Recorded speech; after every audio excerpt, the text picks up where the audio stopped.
terkenang selama hidupku,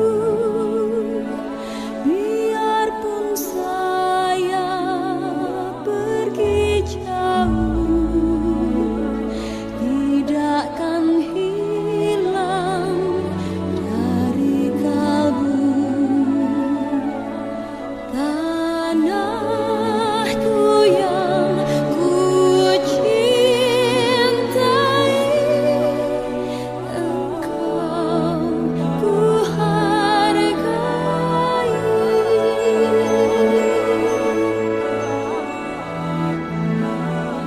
Walaupun banyak negeri ku jalani,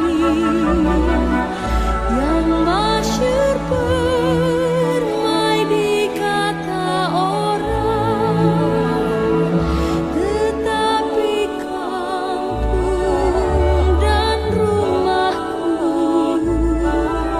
di sanalah ku rasa senang. Tanahku tak ku lupakan, engkau ku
Assalamualaikum warahmatullahi wabarakatuh. Alhamdulillah wassalatu wassalamu ala rasulillah Sayyidina Muhammad ibn Abdullah wa ala alihi wa bihi wa mawala, amma ba'du. Pertama-tama marilah kita panjatkan puja dan puji kehadirat Allah Subhanahu wa taala yang telah melimpahkan rahmat, taufik serta hidayahnya kepada kita semua. Yang kedua, sholawat serta salam tak lupa mari kita junjung tinggi kepada baginda Nabi Muhammad SAW yang kita nantikan syafaatnya kelak nanti di yaumul qiyamah. Semoga kita termasuk umat yang mendapatkan syafaatnya. Amin Allahumma amin. Perkenalkan, saya Johan Muhammad Saroni dari kelas 2B Pendidikan Agama Islam IAIN Surakarta. Saya ingin menyampaikan sedikit materi tentang cinta tanah air dari sudut pandang Islam. Pertama-tama kita akan membahas pengertian cinta tanah air terlebih dahulu. Nasionalisme berasal dari kata nation yang berarti bangsa. Menurut Kamus Besar Bahasa Indonesia, kata bangsa memiliki beberapa arti. Yang pertama, Nation berarti kesatuan orang yang bersamaan asal keturunan, adat, bahasa, dan sejarahnya, serta berpemerintahan sendiri. Yang kedua berarti golongan manusia, binatang, atau tumbuh-tumbuhan yang mempunyai asal usul yang sama dan sifat yang khas dan sama. Dan yang arti yang ketiga, menurut Luqman Ali, kata bangsa berarti kumpulan manusia yang biasanya terikat karena kesatuan bahasa dan kebudayaan dalam artian umum, dan biasanya menempati wilayah tertentu di muka bumi. Istilah nasionalisme yang telah diserap ke dalam bahasa Indonesia memiliki dua pengertian atau paham ajaran, yaitu untuk mencintai bangsa dan negara sendiri, dan kesadaran keanggotaan dalam suatu bangsa yang secara potensial atau aktual bersama-sama mencapai, mempertahankan, dan mengabdikan identitas, integritas, kemakmuran, dan kekuatan bangsa. Nasionalisme dalam arti sempit dapat diartikan sebagai cinta tanah air. Menurut Suyadi, cinta tanah air merupakan sikap dan perilaku yang mencerminkan rasa bangga, setia, peduli, dan penghargaan yang tinggi terhadap bahasa, budaya, ekonomi, dan politik, sehingga tidak akan tergiur dengan tawaran bangsa lain yang merugikan bangsa sendiri. Tanah air sebagaimana yang kita ketahui bersama adalah negeri tempat kelahiran. Ali bin Muhammad bin Ali al-Jurnaini mendefinisikan hal ini dengan istilah al-watan al-asli, yaitu tempat kelahiran seseorang dan negeri di mana ia tinggal di dalamnya. Al-Jurnaini mengatakan al-watan al-asli adalah tempat kelahiran seseorang dan negeri di mana ia tinggal di dalamnya. Kesimpulannya adalah bahwa mencintai tanah air bukan hanya karena tabiat, tetapi juga lahir dari keimanan kita. Karenanya, jika kita mengaku diri sebagai orang yang beriman, maka Indonesia sebagai tanah air yang jelas-jelas penduduknya mayoritas muslim merupakan keniscayaan. Inilah makna penting pernyataan hubul watan minal iman. Mencintai tanah air adalah hal yang sifatnya alami pada diri manusia. Karena sifatnya yang alamiah melekat pada diri manusia, maka hal tersebut tidak dilarang oleh agama, sepanjang tidak bertentangan dengan ajaran atau nilai-nilai Islam. Meskipun cinta tanah air bersifat alamiah, bukan berarti Islam tidak mengaturnya. Islam sebagai agama yang sempurna bagi kehidupan manusia mengatur fitrah manusia dalam mencintai tanah airnya, agar menjadi manusia yang dapat berperan secara maksimal dalam membangun kehidupan berbangsa dan bernegara, serta memiliki keseimbangan hidup di dunia dan di akhirat. Salah satu ayat Al-Quran yang menjadi dalil cinta tanah air menurut penuturan para ahli tafsir adalah Quran surat Al-Qasas ayat 85 yang berbunyi innallazi farada 'alaikal qur'ana laradduka ila ma'ad. Artinya, sesungguhnya Allah mewajibkan atasmu melaksanakan hukum-hukum Al-Quran, benar-benar akan mengembalikan kamu ke tempat kembali. Quran surat Al-Qasas ayat 85. Para musafir dalam menafsirkan kata ma'ad terbagi menjadi beberapa pendapat. Ada yang menafsirkan kata ma'ad dengan Makkah, akhirat, kematian, dan hari kiamat.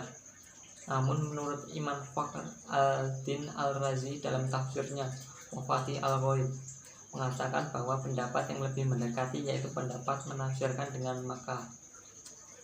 Ayat Al-Quran selanjutnya yang menjadi dalil cinta tanah air menurut ahli tafsir kontemporer Syekh Muhammad Mahmud al-Hijazi, yaitu pada Quran surat At-Taubah ayat 122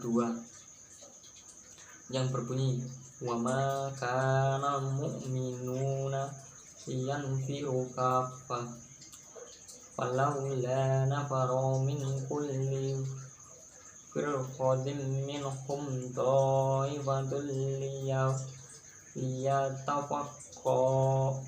liyatafaqahu fid dini waliyundiru qaumahum idza raja'u ilaihim la'alakum yaddarun.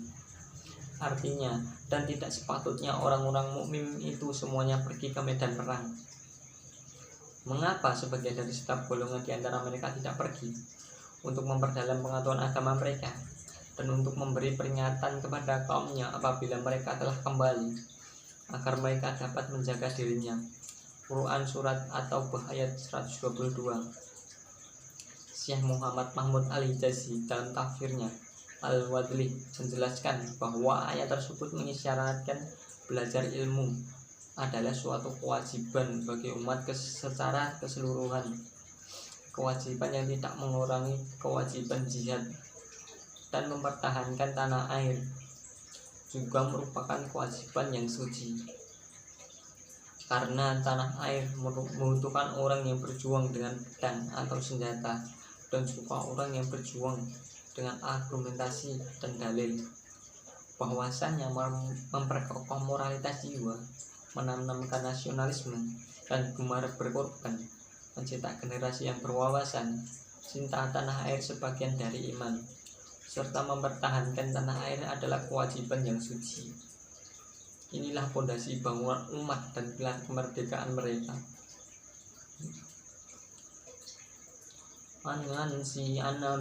An-Nabi sallallahu alaihi wasallam kana idza qadima min safari wa nadara illa juduratil madinati awdoha naqadahu wa in kana ala dabbati harrakaha min hubah wa fil hadisi dalalatu ala fadil madinati wa ala masru'i yahubbi wattoni hanini illa.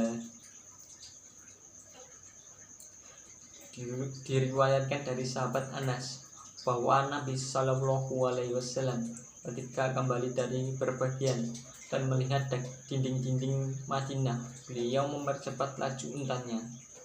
Apabila beliau menunggangi unta, maka beliau menggerakkannya untuk mempercepat karena kecintaan beliau pada Madinah. Hadis riwayat Bukhari, Ibnu Hibban, dan Tirmizi. Al-Hafiz Ibnu Hajar Al-Asqalani wafat 850 Hijriah.